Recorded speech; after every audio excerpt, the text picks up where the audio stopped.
Bismillahirrahmanirrahim. Alhamdulillahirabbil alamin. Salatu wassalamu ala Rasulillah ma ba'd.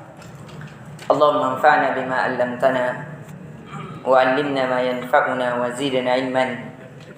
Assalamualaikum warahmatullahi wabarakatuh. Alhamdulillah yang sepantasnya untuk senantiasa membasahi lisan kita, yang dibenarkan oleh hati kecil kita, yang dibenarkan pula oleh seluruh anggota badan kita dan seluruh hal yang Allah amanahkan kepada kita. Karena dengan kalimat Alhamdulillah ini, itu menjadi sebab sempurnanya segala kekurangan, bersinarnya segala kegelapan di dalam kehidupan, luasnya segala yang sempit yang menghampiri dalam kehidupan dunia, alam barzah dan akhirat kita. Karena dia adalah kalimat tahmid, kalimat pujian, kalimat kesempurnaan yang selayaknya seorang hamba lafazkan untuk kepada Allah Azza wa Jalla.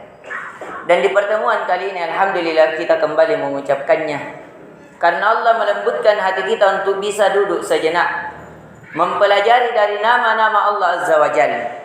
Dan ini diantara jalan agar seorang hamba betul-betul membesarkan, mengagungkan, memberikan segala urusannya kepada Allah. Karena barang siapa yang tidak mengenal, maka ia tidak mungkin akan mendatangkan rasa sayang. Karena kita menginginkan cinta Allah, maka tidak ada jalan lain kecuali kita mengenalnya, mengenal nama-nama dan sifatnya. Dan di pertemuan kali ini kita sudah memasuki nama dari nama-nama Allah, Al-Mutakabbir. Allah yang maha kuasa, Allah yang maha besar.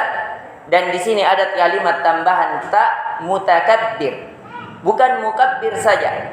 Di sini menunjukkan kalau dalam ilmu bahasa Arab, orang Arab mengatakan ziyadatul mabni tadullu ala ziyadatil ma'na.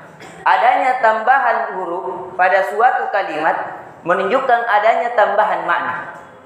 Biasanya kalau kalimat ta dimasukkan dalam wazan sharaf, itu ketika diberikan kepada orang lain, itu yufidul i'ta wa taklif, memberikan bahwasanya sesuatu itu dibebankan kepadanya. Tapi kalau kepada Allah, yufidut takhsis, menunjukkan penghususan, bahwa kebesaran, kemuliaan, keperkasaan hanya milik Allah semata, tidak kepada selainnya.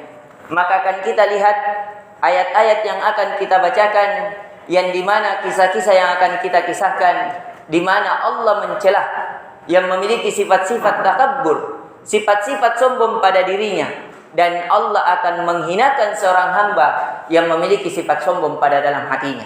Bahkan kata Nabi, tidak ada seseorang yang masuk ke dalam surga jikalau ada sedikit saja seperti sebesar biji sifat sombong yang ada pada melekat pada seorang hamba.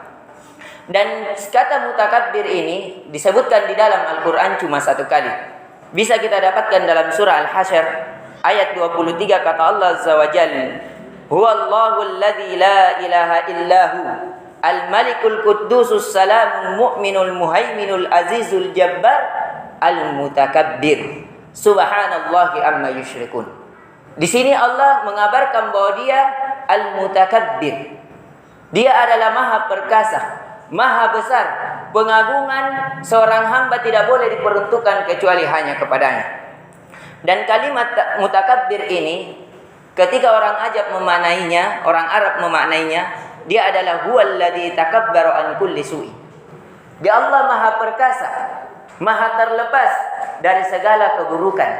Artinya segala sesuatu yang Allah berada di bawah naungannya, itu tingkat yang paling puncaknya, tingkat yang paling terbaiknya. Dan kalimat ini artinya menunjukkan kalau Allah yang paling berkuasa, paling maha kuasa, maka segala peribadatan, sembelihan, puasa, solat, penyandaran diri kepada Allah hanya untuknya, tidak kepada selainnya. Kenapa? Karena dia maha perkasa.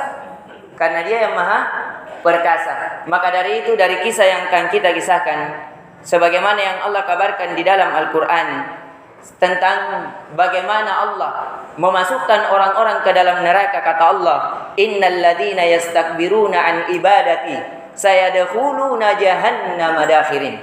Sesungguhnya orang-orang yang menyombongkan diri kepadaku, kata Allah, dia tidak mau bersujud. Dipanggil untuk sholat, tidak mau sholat. Dipanggil untuk puasa, dia tidak mau puasa. Dipanggil untuk berdoa kepada Allah, dia tidak mau berdoa hanya kepada Allah. Apa kata Allah? Sayadkhuluna jahannama dakhirin. Mereka akan dimasukkan ke dalam neraka dalam keadaan hina dina, dalam keadaan terhina. Dan begitu pula tentang kisah bagaimana Allah mengeluarkan yang namanya iblis. Iblis, padahal iblis tidak ada, kata Nabi, satu tempat di muka bumi sejengkal pun kecuali dia pernah bersujud di tempat itu. Akan tetapi kenapa dia dikeluarkan di surga? Kenapa? Karena iblis pernah diperintahkan oleh Allah agar ia bersujud kepada Nabi Adam. Fasajadul malaikata. Mereka semuanya para malaikat bersujud kepada Adam sebagai penghormatan, tapi dia bersujud karena Allah perintahkan. Illa iblis. Kecuali iblis, mengapa? Aba wastakbar wa kana minal kafirin.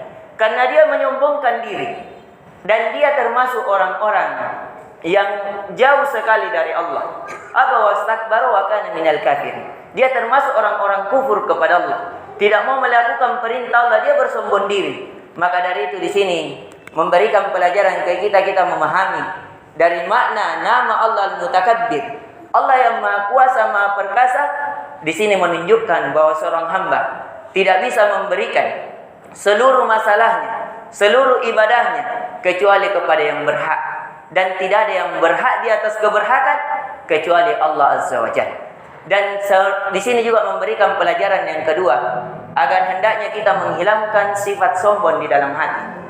Karena sifat sombong yang mengeluarkan seorang hamba dari rahmat Allah sebagaimana iblis. Walaupun kita memiliki ibadah 1000 tahun, tapi kalau ada sifat sombong di dalam hati, kita merasa saya, dan saya, maka kita hakikatnya dimasukkan ke dalam surga. Kenapa? Karena tidak ada orang yang sombong masuk di dalam surga. Dan sebagaimana juga kisah yang kita kisahkan, bahwasanya Allah memasukkan orang-orang yang memiliki sifat sombong di dalam hatinya ke dalam jahannam dan dihinakan oleh Allah.